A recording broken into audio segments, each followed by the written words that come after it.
Bismillahirrahmanirrahim. Assalamualaikum warahmatullahi wabarakatuh. Kembali lagi di video saya. Kali ini kita masih membahas tentang soal-soal yang ada di SIM PKB P3K, guru pembelajar ASN P3K ya. Kita akan mulai dari kemarin bahasa Indonesia, sekarang masih bahasa Indonesia, namun pada bab yang selanjutnya yaitu tentang something fiksi gitu, cerita fiksi, dongeng gitu. Oke, jangan lupa sebelum kita mulai silahkan tekan tombol yang warnanya merah yaitu subscribe ya. Jangan lupa agar tidak ketinggalan pembahasan soal selanjutnya dan juga informasi mengenai P3K dan tentang keguruan pendidikan apapun itu, oke? Kita mulai dari pertanyaan yang pertama. Oh, ini. Eyang mengangguk-angguk dan nanani nano. Saya langsung ke pertanyaannya. Kata yang menyatakan urutan waktu yang mana? Urutan waktu. Oh ya, ini barangkali ada bapak atau ibu yang ada di rumah kemarin kurang paham dengan kalimat ini nih. Ini maksudnya 1, 2 itu untuk menunjukkan yang mana, ternyata persis pada kata sebelum angka tersebut. Jadi nanti jika Anda menjumpai soal kembali atau menghadapi tryout ataupun malah justru ujiannya, angka 1 itu maksudnya ini berarti dia menunjukkan kata, aduh coretannya kok di situ.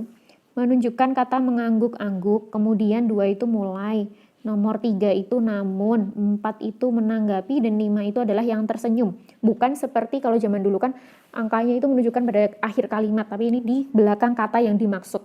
Oke, urutan waktu, manakah yang merupakan urutan waktu? Ini cukup mudah, mengangguk-angguk jelas bukan. Nah ini jelas ya, mulai itu kan menunjukkan waktu. Mulai dari kapan itu berarti waktu, namun bukan, menanggapi bukan, tersenyum pun bukan. Oke, yang ini insya Allah sudah bisa semua lah. Saya mah yakin kalau yang tadi mah. Lanjut lagi. Pagi tadi menyuruh Bi Jum bla bla bla bla. Langsung pada pertanyaannya dulu. Kutipan cerita di atas termasuk ke dalam bagian. Oke, ini adalah bagian-bagian kutipan ya. Kutipan teks. Saya jelaskan dulu ada beberapa bagian pada kutipan teks yang perlu kita tahu. Saya akan gambarkan dengan cara menggunakan grafik aja, biar lebih jelas gitu. Kutipan teks, saya menggunakan grafik. Misal ini adalah sebuah grafik, maka gimana ya gambarnya gini aja. Nah, awalan itu disebut dengan orientasi. Orientasi. Ini adalah awalan sebuah cerita yang ditandai dengan biasanya karena dia masih awal maka ada pengenalan tokoh, kemudian ada keterangan tempat kejadiannya. Itu kan biasanya di awal. Kalau sudah di tengah ataupun di akhir itu kan tinggal mengikuti saja. Di awalnya tadi ngomongin tentang di mana. Tapi karena orientasi itu di awal ada pengenalan tokoh, kemudian tempatnya biasanya juga dijelaskan, misal di sekolah atau di mana, di rumah dan lain sebagainya. Ini adalah awalan orientasi. Kemudian bagian selanjutnya dari kutipan teks adalah berupa, saya naikkan ya, ini namanya adalah komplikasi. Kayak nama penyakit aja ya, komplikasi. Komplikasi itu dilihat dari grafiknya, dia menunjukkan bahwa mulai adanya permasalahan dalam cerita tersebut dan mulai dari, saya ulangi lagi ya, mulai dari ada permasalahan hingga sampai ke puncak permasalahan. Puncaknya ada di sini, saya bulet gede itu. Itu adalah puncak dari permasalahan atau disebut dengan klimaks kalau di dalam bahasa cerita. Jadi mulai ada konflik, kemudian sampai ke klimaks itu namanya adalah bagian komplikasi. Selanjutnya, bagian yang ketiga adalah penurunan dari permasalahan atau mulai adanya penyelesaian. Itu disebut dengan resolusi. Nah, di sini mulai dari ini ya, puncak menuju ke penyelesaian. Jadi sudah memuncak permasalahannya, kemudian muncul solusi-solusi. Nah, itu namanya adalah resolusi. Dan kemudian pada bagian keempat ini namanya adalah evaluasi. Evaluasi itu adalah pembahasan dari sekian ke sekian dirangkum di sini atau mengulas kembali cerita. Mengulang kembali cerita itu namanya adalah evaluasi. Dan yang terakhir itu namanya adalah, saya giniin aja deh, koda. Apa itu koda? Koda itu adalah penutupan dari sebuah cerita kutipan teks ya. Oke, itu tadi adalah bagian-bagian dari kutipan teks. Diawali dengan orientasi yaitu awalan atau pembukaan, ditandai dengan pengenalan tempat, pengenalan waktu, pengenalan tokoh, dan selanjutnya adalah komplikasi. Itu adalah bagian mulai adanya konflik permasalahan hingga konflik itu memuncak. Kemudian resolusi itu adalah mulai dari konflik banget, puncak, ada mulai penyelesaian sampai terselesaikan, itu namanya adalah resolusi.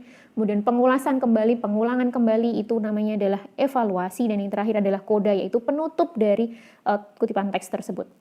Maka kita jika kembali lagi ke pertanyaannya, pagi tadi yang menyuruh Bicum, pembantunya, kenapa ini kuncinya adalah orientasi. Orientasi ini benar sekali. Mengapa? Karena ini ada keterangan untuk menjelaskan Bicum itu siapa. Jika dia itu bukan di awal, ngapain harus disebut dia itu pembantunya? Ya kan? Berarti ini menjelaskan bahwa sebelumnya pembaca itu belum paham siapa itu si Bicum. Jika tidak diberi keterangan pembantunya, maka ini adalah kategori bagian dari kutipan teks orientasi, yaitu awalan, penjelasan, pengenalan tokoh yang akan dibicarakan selanjutnya begitu. Walaupun di sini ceritanya nggak panjang sih ya, tapi tidak usahlah. Ini segini aja. Sudah jelas banget Bicum pembantunya, itu adalah alasannya mengapa disebut dengan orientasi, pengenalan. Coba kalau sudah di tengah, ngapain disebut dia pembantunya, kan kita pasti sudah paham. Oke.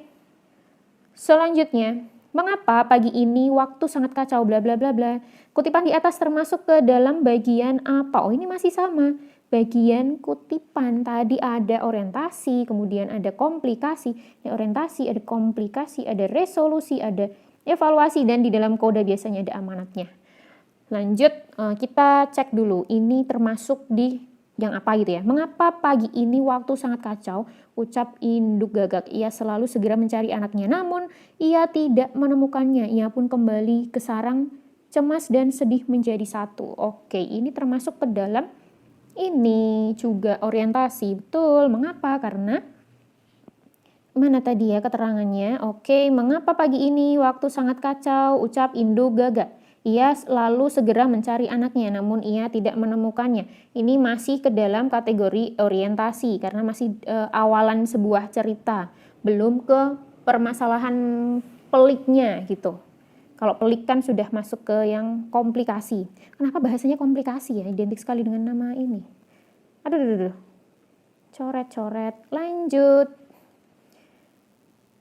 Puisi berikut yang termasuk syair adalah, kita perlu tahu dulu apa itu puisi, apa itu syair. Puisi itu kita tahu, yang bersajak ya, dan yang berbaris-baris. Puisi itu ada yang disebut pantun, ada juga, sebenarnya banyak banget puisi ya Allah. Ini pelajaran kelas 5. Saya tahu karena kemarin saya juga ngajarin ini. Kok kayak ruisi ya? Sebentar, saya hapus dulu. Puisi. Puisi itu, tapi yang paling populer adalah yang syair dan pantun. Bedanya adalah kalau pantun itu bisa ABAB, sajaknya atau kata terakhirnya, dan kalau syair itu adalah harus berupa AAA atau kembar semua bagian belakangnya. Tinggal kita lihat saja, sebenarnya itu gampang. Di ABC-an ini, di pilihan ganda, tinggal dilihat yang belakangnya sama aja. Gedein aja deh. Ini kuncinya A. Saya setuju. Mengapa? Karena wajah yang manis, pucat berseri, hari, diri, kiri, itu kan sudah syair banget ya. Dan kalau syair itu semuanya mengandung makna, dari mulai pertama hingga kalimat terakhir itu mengandung makna semua. Tapi kalau pantun itu kan terdiri dari 2 bagian, ada sampiran dan ada juga isi. Yang mengandung makna cuma di bagian isi, yaitu di baris ketiga dan baris keempat. Tapi kalau syair itu keempat-empatnya mengandung makna. Kalau yang B mengapa salah? Karena ini merupakan pantun. Ini U terus A. U terus A. Berarti ini kan bersajak ABAB. ABAB itu belum tentu A dan B, harus A dan B. Yang penting silang-silang gitu sajaknya. Itu berarti pantun. Rasa ingin menyanyi gitar, U, R, U, itu berarti pantun. M, I, A, U, ing, ping ya. Yang betul adalah A. Syair itu yang bersajak ABAB. Dan keempat barisnya mengandung makna semua. Lanjut ke berikutnya. Via menunggu satu pembantu. Oh, ini yang seperti tadi.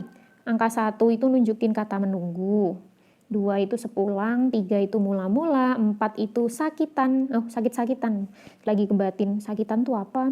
Yang 5 itu adalah bersalah. Kata yang ditanyakan adalah kata kerja tindakan. Oke, kata kerja tindakan kita harus tahu dulu apa pengertian dari kata kerja tindakan. Kata kerja tindakan itu adalah dia umumnya ditandai dengan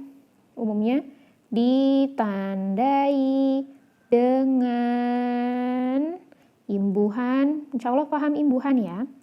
Penambahan kata itu loh. Imbuhan penambahan ini. Atau juga bisa kan. Penambahan me saja sudah cukup, tapi kadang juga ada me dan kan. Misalnya, mendirikan, nah itu berarti membuat dia berdiri. Menyuci, tanpa kan. Menyuci berarti dia melakukan tindakan cuci. Dan lain sebagainya. Berarti kata kerja tindakan itu menunjukkan agar kata kerja me dan kan. Menunjukkan biar dia itu melakukan sesuatu gitu. Kita lihat di kalimatnya. Mana ya?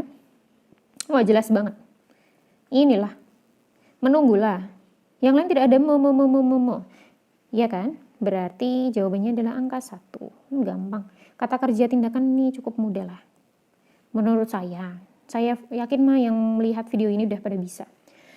Selanjutnya, pesan baginda sebentar. Pertanyaannya apa dulu? Pelajaran yang dapat dipetik dari kutipan tersebut adalah, sebenarnya saya mendapat tips ini dari dosen saya dulu, bahwa jika ada pertanyaan pelajaran yang dapat dikutip, Anda seleksi dulu pilihan ganda. Cari mana yang memang mengandung pesan moral atau amanat atau mengajarkan kita untuk berubah menjadi lebih baik. Itu namanya pelajaran yang dapat dikutip atau pesan yang dapat dikutip atau amanat yang dapat dikutip lah, pokoknya yang bagus-bagus itu. Lihat ABC-nya dulu, walaupun kita tanpa melihat teksnya dulu. Insya Allah kalau memang dia tidak dibuat homogen bisa. Contoh ya, tadi kan mencari pelajaran, berarti yang bagus-bagus gitu. Pesan baginda raja pada anaknya, apakah ada sesuatu yang bisa kita belajari di dalamnya? Pesan baginda raja pada anaknya, kan nggak ada. Kita nggak tahu pesan itu apa ya kan? Harta yang harus dijaga, apakah itu merupakan sesuatu kalimat untuk membuat kita lebih baik setelah membaca ini, kalimat harta yang harus dijaga? Apakah kita akan menjadi lebih bijak, lebih bagus? Tidak kan? Harta lebih mulia, kata siapa? Ini tambah lagi deh. Nah ini, kejujuran lebih mulia dan berharga. Kita diajari untuk lebih jujur, karena jujur itu mulia dan berharga.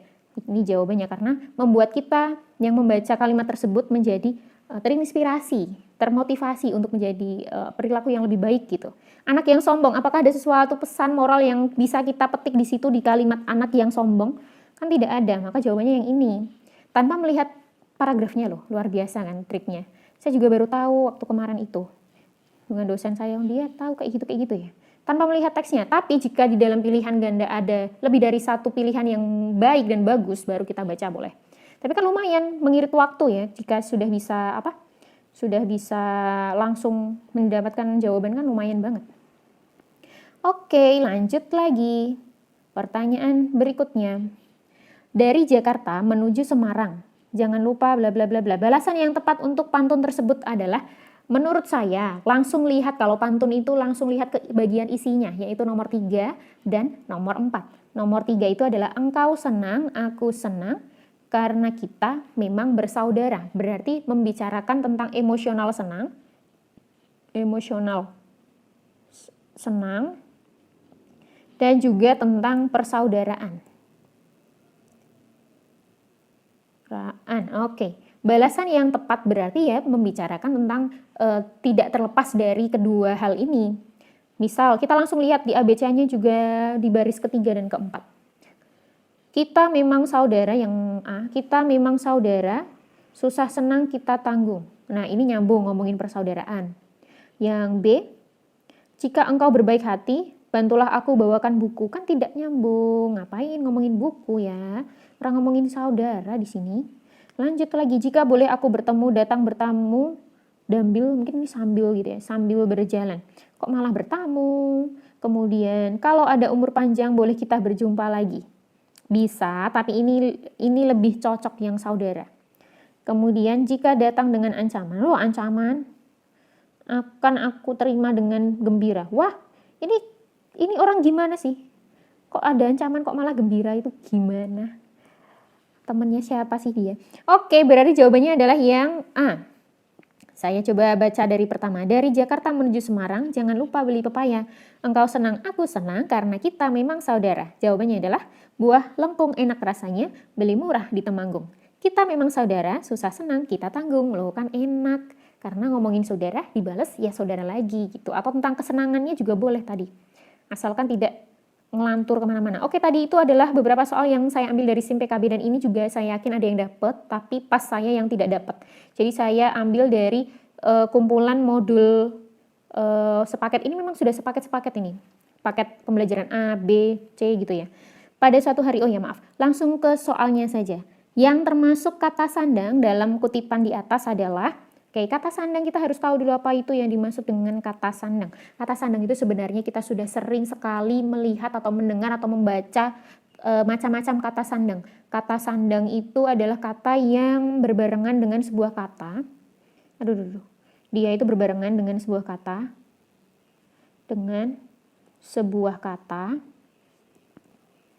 Namun dia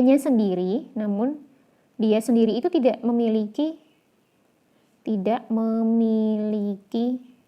makna tertentu. Maksudnya, contoh ini si bongkok dan si buta. Si bongkok dan si buta itu hanya kata sandang yang menunjukkan si bongkok adalah orang yang mengalami kebongkokan, maka disebut dengan si bongkok. Coba jika bongkoknya dihilangkan, apakah akan memiliki suatu makna tertentu? Si itu apa? Kalau dalam bahasa Perancis malah ada artinya ya. Tapi kalau si bongkok itu artinya orang yang sedang bongkok, sedangkan si saja itu tidak memiliki makna tertentu. Itu namanya adalah kata sandang. Ada lagi, para hadirin misal. Para hadirin itu adalah kata untuk menunjukkan orang-orang yang sedang hadir di sebuah acara tersebut, ya kan? Tapi jika hadirinnya dihilangkan, hanya para gitu aja. Para yang datang. Para itu apa? Tidak ada sebenarnya dalam kebahasa Indonesiaan. Dan kata sandang sendiri dalam KBBI itu dicari ternyata tidak ada makna khususnya. Dia mengandung makna lain atau kata lain yaitu artikel. Yaitu adalah kata yang menyandingi sebuah kata nomina namun dia tidak memiliki makna tertentu. Makna tersendiri itu dia tidak punya. Jadi hanya pelengkap saja, melengkapi sebuah kata. Itu namanya kata sandang. Maka jawabannya yang ini, betul sekali. Adakah yang lain contohnya? Ada banyak banget, puluhan. Monggo jangan ketik sendiri di Google kata sandang, contoh gitu. Contoh kata sandang, ada yang, ada sang, ada ini si, kemudian ada para, ada yang, misal yang hadir atau yang datang. Nah, di saat datangnya dihilangkan cuman yang gitu aja kan aneh malahan. Tidak ada makna tertentu. Lanjut lagi. Ini adalah soal yang terakhir pada video ini ya. Di hutan hiduplah seekor singa yang dijuluki bla bla bla bla. Oke, kalimat yang tepat untuk melengkapi cerita di atas adalah kalimat yang tepat itu memiliki ciri-ciri harus nyambung dengan konteks sebelumnya. Kalau bisa kita semua itu membaca kalimat sembari merangkum ini tuh ngomongin tentang apa ya gitu maksudnya. Di hutan hiduplah seekor singa yang dijuluki si raja hutan. Dijuluki demikian karena ia besar dan sangat kuat. Ia besar dan sangat kuat di sini. Ia menjadi pemimpin seluruh binatang yang ada dia pemimpin. Jika mengaum, suaranya sangat keras. Suara sangat keras, menakutkan dan menggetarkan seluruh isi hutan.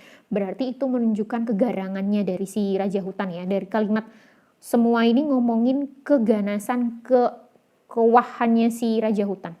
Berarti kalimat yang tepat ada di belakang sini.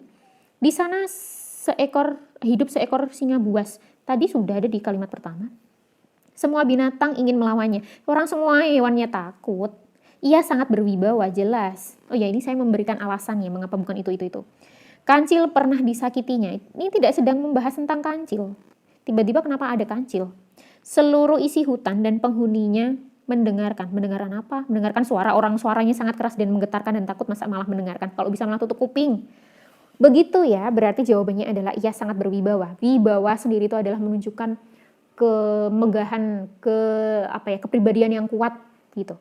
di saat kalimat-kalimat sebelumnya tadi menunjukkan bahwa si Raja Hutan itu memiliki kepribadian yang sangat kuat sekali, memiliki kepemimpinan dan lain sebagainya gitu. Jadi harus di satu kalimat panjang dirangkum, itu intinya ngomongin apa sih? Itu ngomongin apa, ini ngomongin apa? Oke, berarti selanjutnya adalah harusnya ngerangkum tentang ini semua ini. Itu maksudnya. Oke, demikian pembahasan saya kali ini. Semoga bermanfaat. Mohon maaf jika ada kesalahan. Jangan lupa subscribe dulu, klik like-nya, kemudian komen jika ada request. Oh ya, terima kasih yang sudah request di komentar video sebelumnya. Insya Allah nanti akan secara bertahap saya penuhi one by one ya, tapi bertahap ya.